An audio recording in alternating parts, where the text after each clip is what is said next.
नमस्कार, देख रहे हैं भारतवर्ष न्यूज़। मैं हूं आपके साथ खुशबू नैब। मौजूद है इस वक्त मंगलौर में, जहां से उत्तराखंड एजुकेशन बोर्ड के जो मुफ्ती हैं शमूम कासमी हमारे साथ हैं। उनसे बात करेंगे कि इस वक्त जो है मंगलौर में कैसा माहौल चल रहा है। मुफ्ती जी, इस वक्त आप मंगलौर में मौजूद हैं, एजुकेशन बोर्ड के चेयरमैन भी हैं। क्या लग रहा है मंगलौर में इस बार क्या कुछ होने वाला है, क्योंकि चुनाव बहुत करीब आ चुका है? देखिए, मैं बहुत स्पष्ट ये कहना चाहता हूँ कि देश को 76 साल आज़ाद हुए हो गए।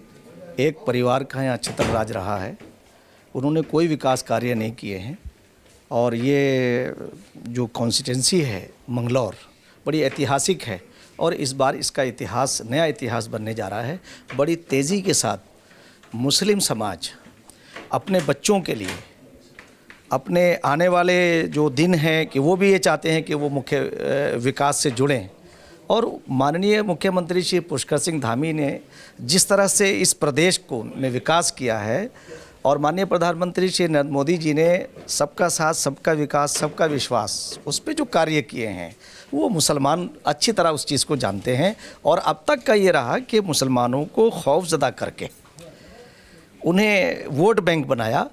अब मुसलमान भी समझता है कि हमारे बच्चे आगे आएँ, वो भी इंजीनियर बने, डॉक्टर बने। माननीय मुख्यमंत्री श्री पुष्कर सिंह धामी जी ने मदरसा बोर्ड को में पढ़ने वाले अंतर्गत आने वाले बच्चों के लिए जो रोड मैप बनाया है, और वो गरीब मुसलमानों के बच्चे हैं। अभी जो रिज़ल्ट आया है 96-97% लगभग रिज़ल्ट आया है, और उसमें हमारी बच्चियों ने बहुत अच्छी कारकर्दगी की है। और वो गरीब घरों से ताल्लुक़ रखने वाले हैं।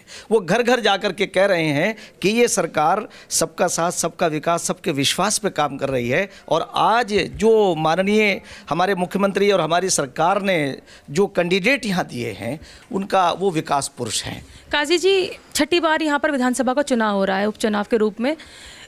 क्या जनता को भारतीय जनता पार्टी की नीतियां, क्योंकि 8 साल से हो गए सरकार को, वो नीतियां समझ में नहीं आती? मंगलौर जो अछूता रहा है, वो क्या आप वजह मानते हैं? और इस बार क्या करतार सिंह बढ़ाना के आने से वो बदलाव कैसे लोग महसूस कर रहे हैं उसमें? नहीं, मुझे ऐसी आशा है कि मुसलमानों को, ख़ास तौर से मैं इस कॉन्स्टिट्यूंसी के सारे लोगों से कहना चाहता हूँ, और विशेषकर मुस्लिम से, कि आप ये इलेक्शन अपने बच्चों के लिए लड़िए।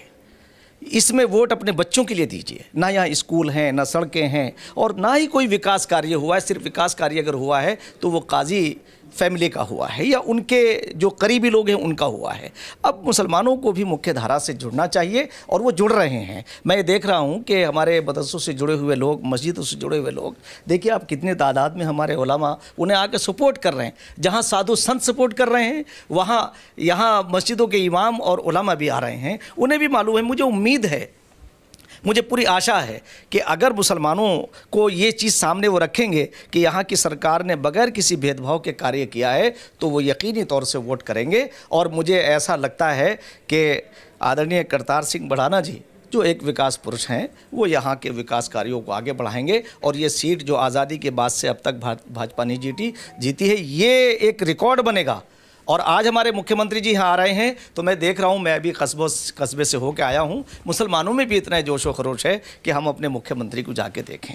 और जिस तरह से उन्होंने बगैर किसी भेदभाव के अपने, और मैं तो फिर ये कहूँगा कि मदरसों में जी, कहीं ना कहीं ये लगता है कि जो आज की ये मजदूर वो रैली है, तो कहीं ना कहीं विजय रैली का नाम इसको दिया गया है मजदूर और किसानों के लिए। आपको लगता है कि आज ये जीत निश्चित कर पाएगी रैली?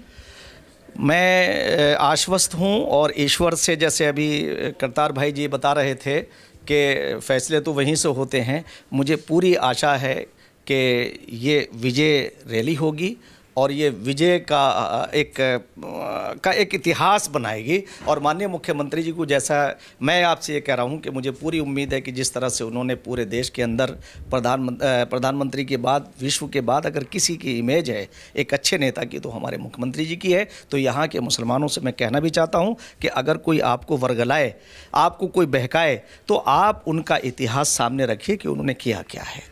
देखिए, मैं आपसे एक सवाल करना चाहूँगी। कहीं ना कहीं जब लोगों को पता है कि यहाँ पर सरकार है भाजपा की, कहीं ना कहीं लास्ट में आकर जो चुनाव है वो कहीं ना कहीं जातियों में बढ़ जाता है या फिर धर्म में बढ़ जाता है। क्या लगता है कि लोकतंत्र में या किसी भी विधानसभा के विकास के लिए क्या ये चीज़ नहीं होनी चाहिए? बिल्कुल, आप सही कह रहे हैं कि क्योंकि अगर चुनाव है तो उसमें सभी का सहयोग होना चाहिए, और जो विधायक बनकर जाए या कोई सांसद बन के जाए तो सर्व जातीय, सर्व धर्म का जो है वहाँ पर वो प्रतिनिधित्व करता है।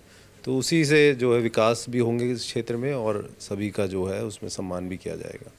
मंगलौर की जनता से क्या कुछ कहेंगे? यही कहना चाहूँगा कि इस बार आपके सामने एक ऐसे व्यक्ति, ऐसे प्रत्याशी हैं भारतीय जनता पार्टी के, चौधरी करतार सिंह भड़ाना जी, जो सभी को साथ लेकर चलना चाहते हैं और पूरे मंगलौर के विकास की बात कर रहे हैं। कोई भेदभाव की राजनीति यहाँ करने नहीं आया है, कोई और दूसरा उनका लक्ष्य नहीं है, सिर्फ एकमात्र लक्ष्य है कि यहाँ पे मंगलौर का विकास। बहुत बहुत धन्यवाद। तो देखिए किस तरह से चुनाव जो है दिलचस्प बनता हुआ नज़र आ रहा है और आज रैली के बाद जो है चुनाव के जो समीकरण हैं वो लगता है कि शायद बदल जाएंगे। आप देखते रहिए द भारतवर्ष न्यूज़।